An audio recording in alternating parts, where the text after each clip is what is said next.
สบายดีคลิปนี้เขาจะมาสอนวิธีการถอนเงินจากบัญชี Payoneer เข้าหาบัญชีธนาคารของเราก็คือ BCL แต่ก่อนที่ทุกคนสามารถถอนเงินได้นั้นก็ต่อเมื่อมียอดคงเหลืออยู่ในบัญชี Payoneer 50 เหรียญขึ้นไปเนาะหรือว่า$50ขึ้นไปโอเคหลังจากที่ทุกคนมีรายรับอยู่ที่50เหรียญขึ้นไปก็เขาก็สามารถที่จะถอนเงินได้เนาะวิธีการถอนแม่นให้ทุกคนเข้าไปที่ในแอปของ Payoneer Straight, never stop, never changed. All the squad here to play, and I've got something to say, yeah. หลังจากที่เข้ามาหน้าต่างของบัญชี Payoneer แล้วให้ทุกคนสังเกตอยู่ที่ยอดคงเหลือของบัญชีดอลลาร์ของเราซึ่งมื้อนี้ของข่อยจะมีอยู่63เนาะซึ่งมันก็สูงกว่าขั้นต่ำที่เขาจะแนะนำก็คือ50เหรียญให้ทุกคนกดเข้าไปเลยเนาะ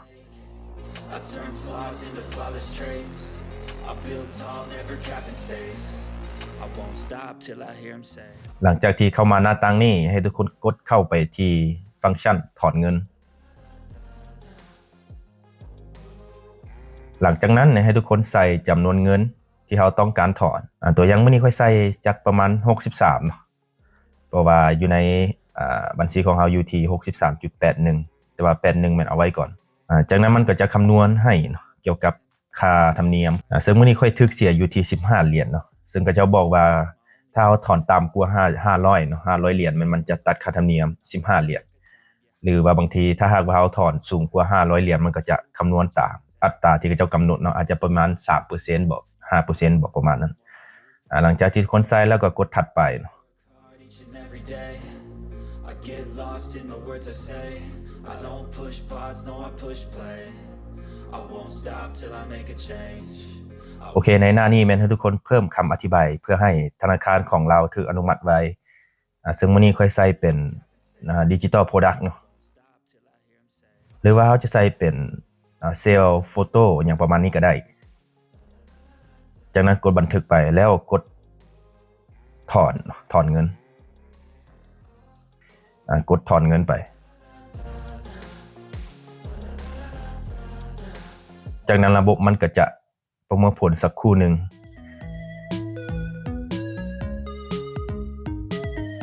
โอเคท่านได้ถอนเงินสำเร็จเป็นที่เรียบร้อยแล้วอย่างประมาณนั้นเจ้าหน้าที่ก็กดตกลงไป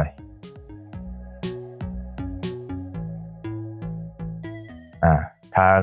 Payoneerมันก็จะแจ้งเตือนมาว่าเขาได้ทำการถอนเงินไปแล้วอยู่ในขั้นตอนการประมวลผลประมาณนี้เนาะจากนั้นเขาก็ไปเบิ่งอยู่ในแอปของPayoneerซึ่งมันจะขึ้นคำว่ารอดำเนินการเนาะอยู่ในประวัติการถอนของเขาจะขึ้นคำว่ารอดำเนินการซึ่งความหมายของมันก็คือว่าเขาเจ้ากำลังดำเนินการอยู่เนาะยังบ่ทันได้สำเร็จเถื่อหลังจากนั้นทาง Gmail มันก็จะแจ้งเตือนมาเนาะว่าเขาได้ทำการถอนเงินไปยังบัญชีธนาคารของเขาซึ่งอาจจะใช้เวลาอยู่ประมาณ 2-5 วันก็คือเขาถอนวันจันทร์เนาะคือวันจันทร์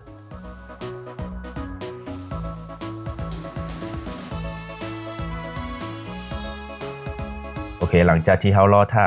ฮอตมือวันพุธเนาะวันพุธเงินมันก็เข้าประมาณ48เหรียญที่เขาถอนมาวันกี้นี้แล้วก็ทางธนาคารก็จะตัดค่าโอนสวิตก็คือโอนข้ามประเทศประมาณ2เหรียญเงินที่เขาได้ก็ประมาณอยู่ที่46เหรียญประมาณนี้เนาะนี่ก็เป็นวิธีการถอนเงินจากบัญชี Payoneer เข้าหาบัญชีธนาคารของเราจากนั้นเขาก็กดเข้าไปเบิ่งในแอป BCL One ของเขาก็จะเห็นใบบินเนาะที่เขาจะโอนเงินเข้ามาจำนวน48เหรียญประมาณนี้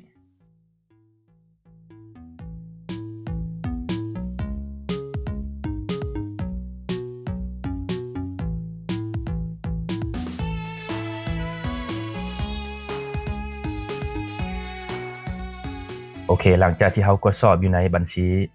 BCL ของเขาแล้วให้ทุกคนกลับไปที่ในแอปของ Payoneer แล้วไปกดสอบประวัติการเฮ็ดธุรกรรมเบิ่งเนาะก็คือเขาจะเห็นประวัติการถอนเงินของเขาที่ขึ้นสถานะว่าสำเร็จแล้วอย่างประมาณนี้และนี่ก็เป็นวิธีการถอนเงินจากบัญชี Payoneer เข้าหาบัญชีธนาคารลาวก็คือ BCL 2025สำหรับประเทศลาวหรือว่าคนลาวซึ่งเป็นรายได้จากการขายภาพหรือว่าขายงานศิลปะออนไลน์ในเว็บต่างๆบ่ว่าจะเป็น Shutterstock Adobe Stock หรือว่า Freepik หรือเว็บอื่นๆเนาะอาจจะมีเว็บหลายๆเว็บที่เขาสามารถที่จะขายผลงานศิลปะของเขาได้ซึ่งบรรดาเว็บต่างๆที่เขาเก่ามาวังกี้นี้มันบ่มีการเสียค่าธรรมเนียมหรือว่าบ่มีการเสียค่าสมัครใดๆเนาะ โอเคคลิปนี้ก็จะประมาณนี้ขอขอบใจทุกคนที่เข้ามารับชมและแสดงความคิดเห็นท่านใดที่มีคำถามก็สามารถที่จะคอมเมนต์อยู่ใต้คลิปนี้ได้เนาะขอขอบใจ